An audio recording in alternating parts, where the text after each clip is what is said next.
বন্ধুরা, পৌরাণিক কথামালা চ্যানেলে আপনাদের সকলকে স্বাগত জানাই। কথা উপনিষদে নচিকেতার গল্পটি হিন্দু পুরাণের সবচেয়ে বিখ্যাত এবং সুপরিচিত গল্পগুলোর মধ্যে একটি।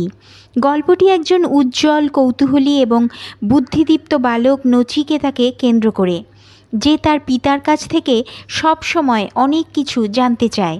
তার পিতা ছিলেন ঋষি বজ শ্রাবস। নচিকেতা পিতামাতার একমাত্র সন্তান। উপনিষদে এই কৌতূহলী বালক নচিকেতাকে পাঠানো হয় মৃত্যুরাজ যমের দুর্গে।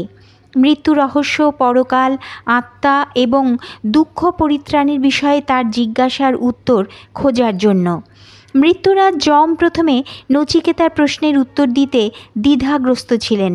উত্তর যেন না দিতে হয় সেই জন্য মৃত্যুরাজ নচিকেতাকে দীর্ঘ ও সুখী জীবন, বিশাল রাজ্য, সুন্দরী নারী এবং সম্পদের প্রস্তাব দিয়েছিলেন।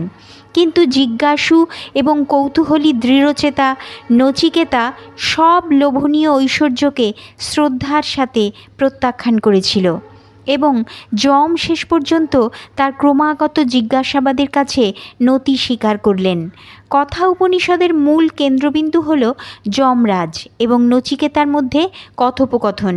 নচিকেতার গল্পের মূল দর্শন বৈচিত্র্যময় এবং প্রত্যেকের জীবনেই এর প্রভাব রয়েছে। তাই এই ছোট্ট গল্পটি বিষয়গুলোর উপর সংক্ষিপ্ত আলোকপাত করব। নচিকেতার যখন অল্প বয়স ছিল তখন তার বাবা তার সমস্ত বৈষয়িক জিনিসপত্র একটি আচার যজ্ঞে দান করেছিলেন। নচিকেতা লক্ষ্য করেছিল যে তার পিতার উদারতা আন্তরিক ছিল না। তিনি আচার যজ্ঞের সম্মানের জন্য বৃদ্ধ গরুগুলি, যেগুলি বন্ধা, অন্ধ বা খোঁড়া ছিল, সেইগুলি সহ সব অব্যবহারযোগ্য জিনিসপত্র ব্যবহার করছিলেন। নচিকেতা তার পুত্র, কিন্তু তার পিতা তাকে ঈশ্বরের কাছে সমর্পণ করেননি।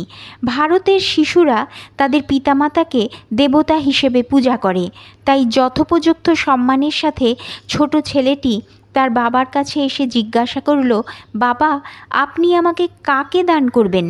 আপনার আত্মত্যাগের জন্য আপনার সম্মানে সব কিছু দেওয়া দরকার। প্রশ্নটি বাবাকে ক্ষুব্ধ করে। তিনি উত্তর দিয়েছিলেন, তোমাকে আমি দান করব? কোন ধরনের পিতা তার সন্তানকে পরিত্যাগ করবে? কিন্তু পিতার উত্তরে বালক খুশি হয়নি।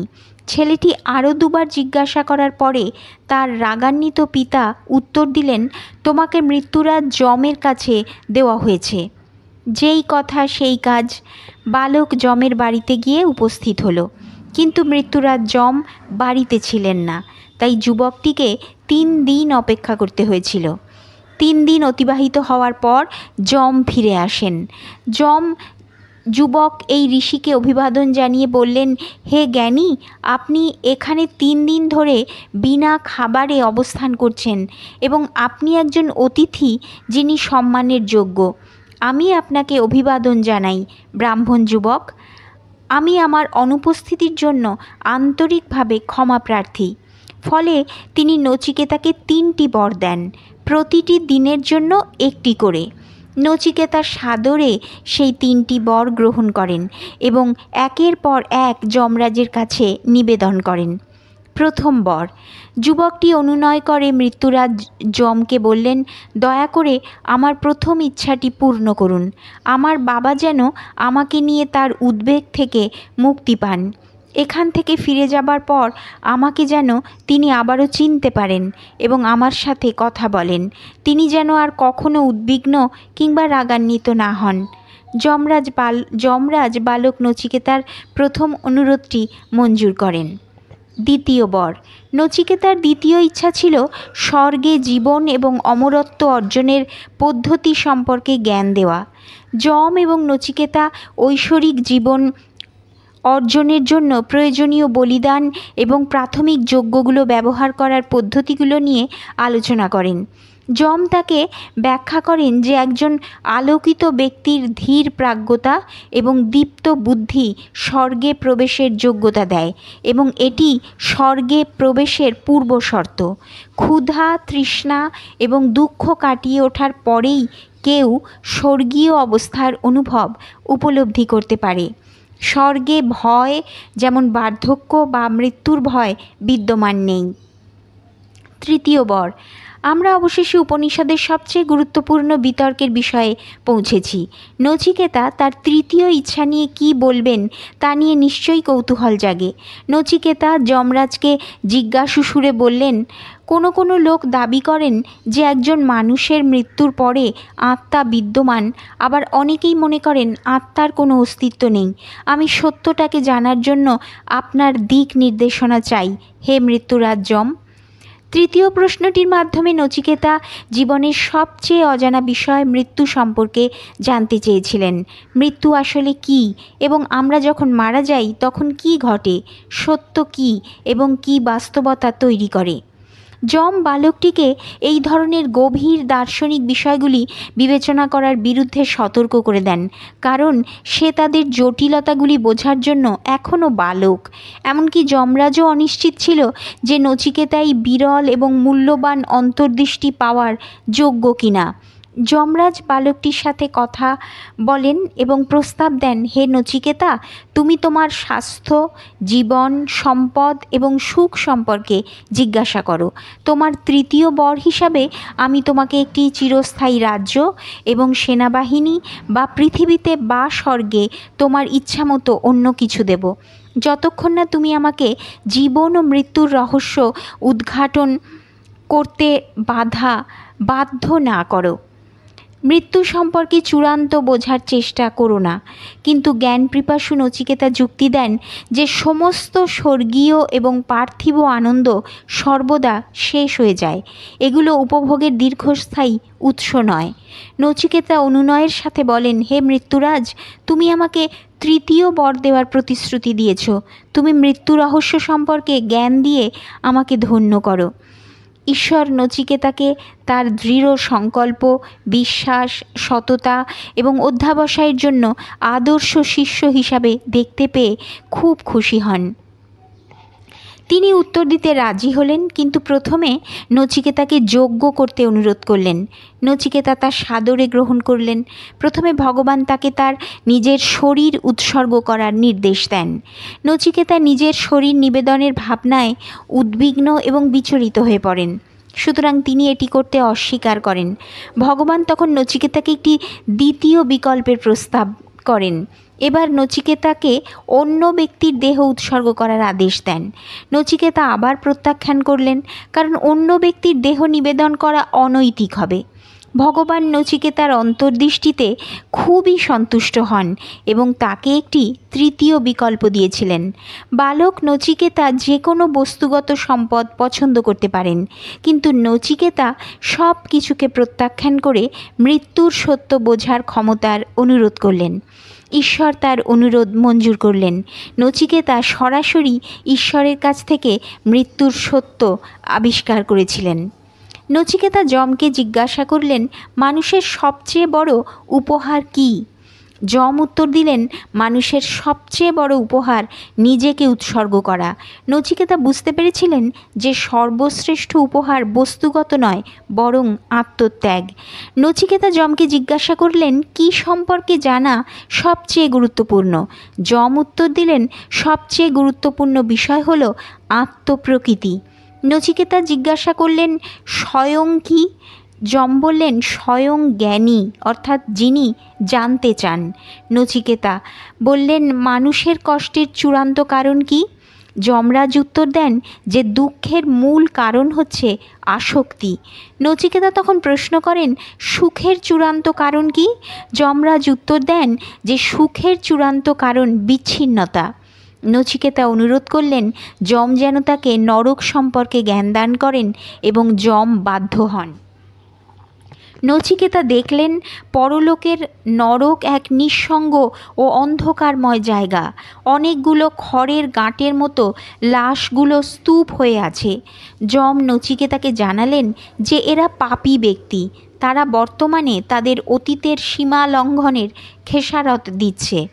নচিকেতা দেখলেন যে মৃতদের মধ্যে কিছু কুকুর এবং অন্যদের শকুন খেয়ে ফেলছে। যম বললেন, যে সকল ব্যক্তিরা খারাপ কাজ করেছে তাদের এই অত্যাচার সহ্য করতে হবে। তবে নচিকেতা ভয় পাননি, তিনি পরকাল সম্পর্কে সত্য জানতে চেয়েছিলেন। যম নচিকেতাকে জিজ্ঞাসা করেন যে তিনি সবচেয়ে বেশি কী জানতে চান। নচিকেতা বলেছিলেন যে তিনি ব্রাহ্মণের প্রকৃতি বুঝতে চান, যিনি চিরস্থায়ী এবং সীমাহীন দেবতা, যিনি এই মহাবিশ্ব সৃষ্টি করেছেন এবং শাসন করছেন। নচিকেতা যমপুরী থেকে জীবিত জগতে ফিরে আসার পর এই অভিজ্ঞতাগুলি তার পরম পূজনীয় ভগবানতুল্য বাবার সাথে শেয়ার করেন। নচিকেতার এই গল্পটি থেকে আমরা জানতে পারি যে জ্ঞান অন্বেষণ অন্তর্দৃষ্টিকে প্রসার করে এবং ব্যক্তিকে স্থিত প্রাজ্ঞতার দিকে নিয়ে যায়। উপনিষদ অনুসারে অস্তিত্বের উদ্দেশ্য হল মোক্ষ বা পুনর্জন্মের চক্র থেকে অব্যাহতি। এটি সম্ভব হয়েছিল কারণ নচিকেতার নানা অসুবিধা থাকা সত্ত্বেও জ্ঞান অর্জনের প্রবল ইচ্ছা ছিল। তিনি ঋষিদের শিক্ষাকে চ্যালেঞ্জ করতে এবং বোঝার সন্ধান করতে আগ্রহী ছিলেন বরাবর। এটি একটি অত্যাবশ্যকীয় শিক্ষা, কারণ আমরা কেবল অনুসন্ধান এবং তদন্তের মাধ্যমেই আমাদের চারপাশের বিশ্ব সম্পর্কে জ্ঞান পেতে পারি। নচিকেতার আখ্যানের কেন্দ্রীয় দর্শন হল বেঁচে থাকা অবস্থায় মুক্তি পাওয়া যায়। মুক্তি কেবল মৃত্যুর পরেই সম্ভব, এই ধারণাটি ভ্রান্ত। নচিকেতা মুক্তি পেতে সক্ষম হয়েছিলেন কারণ জীবদ্দশায় তিনি বিশ্ব প্রকৃতি সম্পর্কে সম্যক উপলব্ধি করেছিলেন। পরিবর্তন এই জীবনে একমাত্র ধ্রুবক।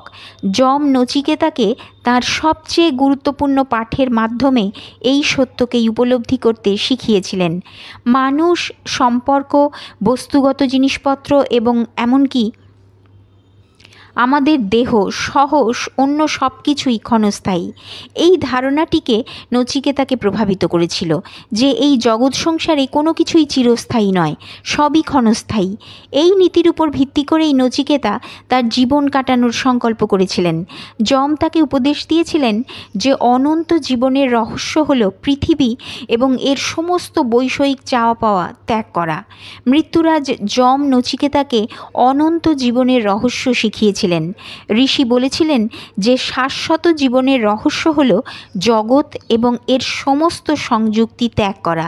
যম নচিকেতাকে জ্ঞান দিয়েছিলেন যে একজন মহান ব্যক্তি হতে হলে তাকে তার যা কিছু আছে তা ত্যাগ করতে হবে। নচিকেতার গল্পের মূল বার্তা হলো যে শিখতে এবং জীবন বিকাশে সবসময়ই উপযুক্ত। দেরি বলে কিছু নেই। এমনকি যখন নানাবিধ বাধার সম্মুখীন হয় জীবন, তখনও এটা বুঝতে হবে যে সবসময় বেড়ে ওঠার এবং শেখার একটা উপায় থাকে যদি আগ্রহটা প্রবল হয়। তরুণদের শিখতে এবং জীবনকে বিকাশ করতে আগ্রহী হতে হবে। আমরা আমাদের চারপাশের বিশ্ব অনুসন্ধান করতে এবং যতটা সম্ভব শিখতে চাওয়ার দৃঢ়চেতা মনোভাব জাগিয়ে তুলতে হবে। যদিও আমাদের বয়স বাড়ার সাথে সাথে সেই মনোভাব প্রায়ই কমে যায় এবং অনেকেই ভাবতে শুরু করেন যে আমরা ইতিমধ্যে যা জেনেছি বেঁচে থাকার জন্য তা যথেষ্ট এবং নতুন তথ্য খোঁজা বন্ধ করে দিই। নচিকেতা খুবই বুদ্ধিদীপ্ত, জ্ঞানপিপাসু, সত্যসন্ধানী বালক ছিলেন। তিনি বিশ্ব প্রকৃতির অন্তর্নিহিত প্রকৃতি বুঝতেন। নচিকেতার গল্প আমাদেরকে বিশ্বের অনুসন্ধানে সাহসী হওয়া এবং বিশ্বকে যেমন আছে তেমনটি উপলব্ধি করতে শেখায়। জীবনকে প্রাজ্ঞতায় পরিপূর্ণ করতে সব অজানাকে জানতে হলে প্রশ্ন করা অপরিহার্য এবং এই প্রশ্ন করার মাধ্যমেই আমরা অনেক কিছু শিখতে পারি। নচিকেতা কখনো মনে করেননি যে তিনি সমস্ত জ্ঞানের অধিকারী। তিনি ক্রমাগত নতুন তথ্যের সন্ধানে আগ্রহী ছিলেন এবং তাই যে কোনো বিষয়কে চ্যালেঞ্জ করতেও দ্বিধাবোধ করতেন না। পরস্পর বিরোধী তথ্যের মুখোমুখি হলে তিনি তার বিশ্বাসকে সামঞ্জস্য করতেও প্রস্তুত থাকতেন। এটি তাকে মুক্ত মনের একজন ব্যক্তি করে তোলে, যিনি সর্বদা বুদ্ধিবৃত্তিক ও আধ্যাত্মিকভাবে জীবন বিকাশে আগ্রহী ছিলেন। এছাড়াও নচিকেতা তার উদ্বেগের মুখোমুখি হওয়ার জন্য প্রস্তুত ছিলেন সব সময়। নচিকেতার দর্শনের প্রাথমিক নীতি হল কখনোই হাল ছেড়ে দেওয়া নয়, এমনকি পরিস্থিতি কঠিন হলেও কৌতূহলী থাকা এবং যতটা সম্ভব জ্ঞান অর্জন করা অপরিহার্য। মৃত্যু শেষ নয়, বরং একটি নতুন অস্তিত্বের সূচনা। যখন আমরা জীবনের অস্থিরতাকে চিনতে পারি, তখন আমরা এটিকে আরও পুঙ্খানুপুঙ্খভাবে উপলব্ধি করতে পারি। বন্ধুরা, ভিডিওটি ভালো লেগে থাকলে অবশ্যই লাইক করে সাবস্ক্রাইব করে দেবেন এবং কমেন্ট করতে ভুলবেন না।